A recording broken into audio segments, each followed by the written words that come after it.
Praise the Lord. सभी विश्वासी भाई बहनों को प्रभु यीशु मसीह में जय मसीह की। बाइबल शिक्षा चैनल पर आप सभी का स्वागत है। हमारे इस चैनल को देखने के लिए आप चैनल को सब्सक्राइब करें और बेल आइकन के ऑल बटन को जरूर दबाएं, तभी आपको हमारी आने वाली हर वीडियो का नोटिफिकेशन मिलता रहेगा। आज मैं आपके लिए बाइबल की पुस्तक से होशे और गोमेर की कहानी का संक्षिप्त विवरण लेकर आई हूँ, जो आपको होशे की पुस्तक में मिल जाएगा, जिसमें कुल 13 अध्याय हैं, परंतु यहाँ उसका संक्षिप्त विवरण ही किया जा रहा है। तो चलिए भाइयों बहनों, हम वीडियो स्टार्ट करते हैं।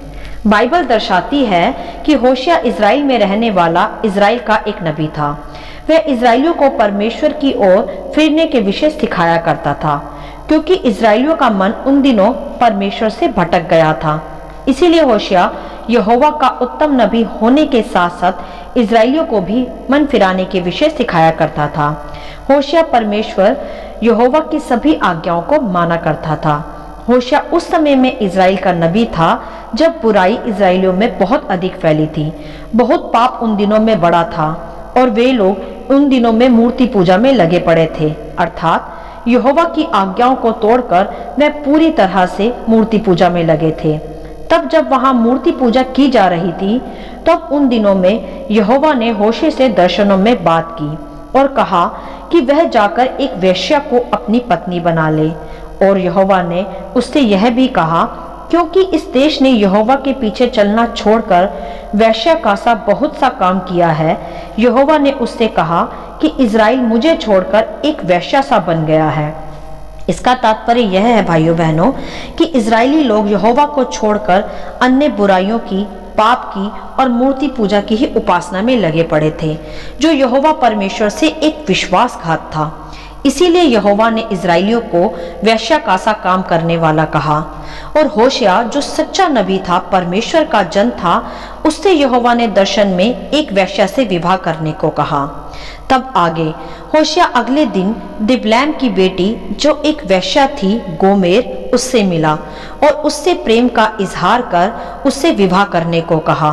और गोमेर जो वहां के राजा के द्वारा ही वेश्या बनाई गई थी, वह भी पूरी तरह से वेश्यावृत्ति में ही फंसी थी। परंतु यहोवा के कहने के अनुसार होशिया ने गोमेर को अपने साथ लिया तथा उसे अपनी पत्नी कर लिया। और फिर गोमेर और होशिया के द्वारा एक पुत्र उत्पन्न हुआ, जिसका नाम उन्होंने येजेल रखा। यह नाम एक जगह का नाम था जहां यहू ने राजा को मात दी थी। ऐसा नाम इसलिए रखा गया उसका, जिससे कि वह पुत्र इजराइलियों को उनके कुकर्मों का स्मरण करा के यहोवा की ओर फेर सके। यह नाम भी होशिया ने यहोवा की ही आज्ञा में रखा था, जो यह स्पष्ट करता था कि होशिया संपूर्ण इजराइल राष्ट्र के लिए चिंतित है। इसी नाम के कारण होशिया को स्मरण रहे कि इजरायली यहोवा के विरुद्ध पाप कर रहे हैं। होशिया सदा यहोवा से प्रार्थना किया करता था, गंभीरता के साथ। तब लोगों ने भी उससे पूछा उस समय कि उसने यह नाम क्यों रखा है अपने पुत्र का। तब भी उसने यही कहा कि जिससे यह स्मरण रहे कि इजरायलियों ने यहोवा के विरुद्ध पाप किया है। तब भी होशिया वहां के लोगों को बाल देवता की उपासना करने से मना किया करता था, परंतु लोग उसकी नहीं सुनते थे। वे सदा उसे प्रार्थना करते देख उसका मजाक ही बनाते थे। फिर भी होशिया सदा यहोवा की ही प्रार्थना में लोगों के लिए मन फिराव की प्रार्थना किया करता था, क्योंकि होशिया उनकी चिंता करता था, क्योंकि वह उनके नाश होने के विषय सोचकर दुखी रहता था। तब आगे एक बार फिर से होशिया की पत्नी गर्भवती हुई और उसने एक पुत्री को जन्म दिया। फिर से यहोवा ने होशिया पर प्रकट किया कि वह अपनी पुत्री का नाम लोरुआम रखे, जिसका अर्थ है कृपया नहीं है, जिससे यह प्रकट हो कि इजरायली लोग यह जान ले कि उनके अपराधों की क्षमा नहीं है, और वे लोग यह जान ले कि उनके कार्यों के लिए वह दंडित किए जाएंगे। यह नाम उन्हें यही स्मरण कराएगा। इसी प्रकार आगे चलकर गोमेर ने एक तीसरे पुत्र को जन्म दिया तथा यहोवा की ही आज्ञा से फिर से उसका नाम लोमी रखा गया, जिससे यह प्रकट हो कि अब वे लोग मेरी प्रजा नहीं हैं। तब इस पे लोगों ने होशिया से पूछा कि तुम अपने बच्चों का कोई सम्मानित नाम क्यों नहीं रखते, जैसे अब्राहम, सारा, याकूब इत्यादि। तब इस पर होशिया ने उनसे कहा कि ये मेरे प्रभु की आज्ञा है कि जब जब मैं अपने संतानों को पुकारूंगा तब तब वह मुझे यह स्मरण कराएंगी कि इजराइलियों ने हमारे प्रभु का अपमान किया है, तथा यह नाम यह स्मरण कराते रहेंगे कि वह अब उनकी प्रजा नहीं है। लोग उससे यहोवा के विरुद्ध भड़काते थे और सदा उससे इसी प्रकार की बातें किया करते थे कि वह भी उन्हीं की तरह झूठी उपासना में लग जाए, परंतु होशुआ ने उनकी संगति नहीं की। ऐसे ही भाइयों बहनों, हमारी भी चारों ओर अविश्वासियों का सा माहौल होता है जो संसारिक बुराइयों में अपना जीवन जीते हैं और हमें भी वैसा ही करने को कहते हैं, परंतु हमें ध्यान रखना चाहिए होशुआ की ही तरह कि हमें कभी भी संसारिक बुराइयों में, बुरी संगतियों में नहीं फंसना, वरन अपने परमेश्वर के बताए हुए मार्गों पर उसकी अधीनता में ही चलना है, वरन उन लोगों के लिए भी प्रार्थना करना है जो ऐसी बुराइयों में फंसे हैं, जैसे होशे किया करता था। तब आगे एक दिन होशे ने एक दर्शन देखा कि यहोवा के मंदिर के ऊपर एक गिद्ध था। तब यहोवा ने उस पर जाहिर किया कि इज़राइल के लोगों ने यहोवा की आज्ञा को तोड़ा है और अब मैं उन्हें दंड दूंगा। तब यहोवा ने होशुआ को सामरिया जाने की आज्ञा दी और वह भी आज्ञा अनुसार सामरिया को गया। तब होशुआ की पत्नी ने होशे से कहा कि तुम सामरिया हमें छोड़कर अभी क्यों जाते हो? क्या परिवार यहोवा से बढ़कर नहीं? परंतु होशे ने कहा कि नहीं, मेरे लिए सर्वप्रथम यहोवा की आज्ञा को मानना ही सब कुछ है। तब जब होशे वहां से चला गया तब उसकी पत्नी गोमेर खुश हुई, क्योंकि वह भीतर से ऐसा ही चाहती थी और अपने पुराने दिनों को स्मरण करने लगी जब वह वेश्या थी। तब कुछ समय पश्चात सामरिया से ही एक युवक उससे मिलने आया, अर्थात उसकी पत्नी गोमेर से। यह वही पुरुष था जो पहले उसके साथ रहा करता था। तब फिर से गोमेर उस पुरुष के साथ मिलकर वही सामरिया जाने के लिए तैयार हो गई। तब गोमेर उस पुरुष के साथ वापस लौट गई और उस विश्वासघाती स्त्री ने अपने बच्चों को भी बेच दिया तथा अपनी पुरानी जिंदगी में उस पुरुष के साथ रहने लगी। तब एक तरफ इज़राइल में आक्रमण हो रहा था और वहां के पुरोहित लोग बाल देवता की उपासना कर रहे थे यहूदियों के विरुद्ध। तब होशे वहां आकर वहां के पुरोहितों को समझाने लगा कि वह ऐसा ना करें। वह होशे उन्हें चेतावनी देता रहा कि वह यहोवा के भय से, उसके दंड से डरें, क्योंकि होशुआ यहोवा का सच्चा नबी था जो उन्हें यहोवा के विषय चेतावनी दिया करता था। फिर भी वे लोग नहीं सुनते थे। तब होशे वहां से चला गया तथा अपने घर वापस लौट आया, और जब वह वापस आया तो उसने अपने घर में किसी को ना पाया, ना पत्नी को और ना ही बच्चों को। तब उसे पता चला कि उसकी पत्नी ने उसके साथ विश्वासघात किया है और उसके बच्चों को भी बेच दिया है। तब वह बहुत दुखी हुआ। वह तब यह समझ पाया कि जिसे हम प्रेम करते हैं वह यदि धोखा दे तो कैसा दर्द होता है, जैसा इज़राइलियों ने यहोवा के साथ किया भी था। तब होशुआ बहुत दिन तक अपने बच्चों व पत्नी को ढूंढता रहा।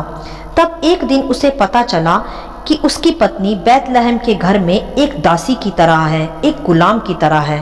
तब वह होशुआ वहां जाकर उससे मिला और वहां से उसे उसके स्वामी की गुलामी से पैसे देकर उसे छुड़ा लाया। और तब गोमेर अपने पति होशुआ से मिली। तब उसने क्षमा मांगी, पश्चाताप किया और फिर वह उसके साथ रही। वह भटकी हुई वैश्यावृत्ति की स्त्री वापस अपने पापों की क्षमा मांग अपने पति होशुआ से मिल गई और वह उसे छुड़ा लाया। हालेलुया। इस कहानी का तात्पर्य यह है मेरे प्रियो कि जिस प्रकार गोमेर अपने पति होशुआ के प्रति विश्वासघाती बन गई, जबकि उसने उसे बुराई से छुड़ाया भी था जिससे वह पहले फंसी पड़ी थी, और उस बुराई के बावजूद भी होशुआ ने एक सच्चा नबी होने के बावजूद यहोवा की आज्ञा को सुनकर उस वेश्या से विवाह कर उसका जीवन आबाद भी किया था। परंतु उस स्त्री गोमेर ने क्या किया? उसने अपने पति के प्रेम के बावजूद, उसे अपनाने के बावजूद भी उसके साथ विश्वासघात किया, उसे धोखा दिए, फिर से दूसरे पुरुष के साथ संगति की। बिल्कुल उसी प्रकार यह प्रतीक है इस बात का कि इसी प्रकार इस्राएलियों ने भी यहोवा के साथ विश्वासघात किया कि यहोवा ने उन्हें मिस्र की गुलामी से छुड़ाया, पाप की गुलामी से छुड़ाया, उन्हें सच्चाई का मार्ग दिखाया, जीवन का मार्ग दिखाया, परंतु उन्होंने क्या किया? एक वेश्या की हिनाई विश्वासघात किया। इसीलिए यहोवा ने इज़राइल की उपमा एक वेश्या से की है कि वह उसी वेश्या की ही तरह विश्वासघाती है, तथा उसके संतान का नाम भी इज़राइलियों के विश्वासघात को ही दर्शाता है कि जब इज़राइली विश्वासघाती होंगे तो स्वाभाविक है कि उनकी संतान भी फिर वैसी ही उत्पन्न होगी, उनके ही कर्मों के आधार पर। और इसके अलावा हम यह भी देखते हैं कि जिस प्रकार होशे ने भी गोमेर के पाप के बाद भी, उसके विश्वासघात के बाद भी उसे क्षमा कर वापस गले से लगाया, उसका दाम चुकाया, उसे गुलामी से छुड़ाने के लिए, उसी प्रकार हमारा परमेश्वर भी है जो हमें आज भी पाप में गिर जाने के बाद भी क्षमा मांगने पर क्षमा करता है तथा गले से लगाता है। तो हम यहाँ सीखते हैं इस कहानी से कि यदि परमेश्वर हमसे नाराज हो तब भी वह हमसे प्रेम रखता है तथा सच्चे मन से क्षमा मांगने पर वह हमें क्षमा भी करता है। यह प्रतीक था गोमेर व होशे के प्रेम से कि ऐसा ही प्रेम है परमेश्वर का अपने लोगों के प्रति, जो कि यह दर्शाता है कि इज़राइलियों के पाप से लौट जाने पर यहोवा उनसे प्रेम करता है तथा उन्हें क्षमा भी करता है। जिस तरह होशिया ने गोमेर को उसके स्वामी से छुड़ाया तथा वापस बुराई से निकाला, उसी प्रकार यहोवा भी आज हमें बुराई से छुड़ाता है अपने इकलौते पुत्र यीशु के लहू का दाम देकर, और हम आज़ाद होते हैं। हमें यह स्मरण रखना चाहिए कि जिस परमेश्वर ने हमें पाप से, पुराने मनुष्यत्व से छुड़ाया है, हमें कभी भी उसके साथ विश्वासघाती नहीं होना चाहिए।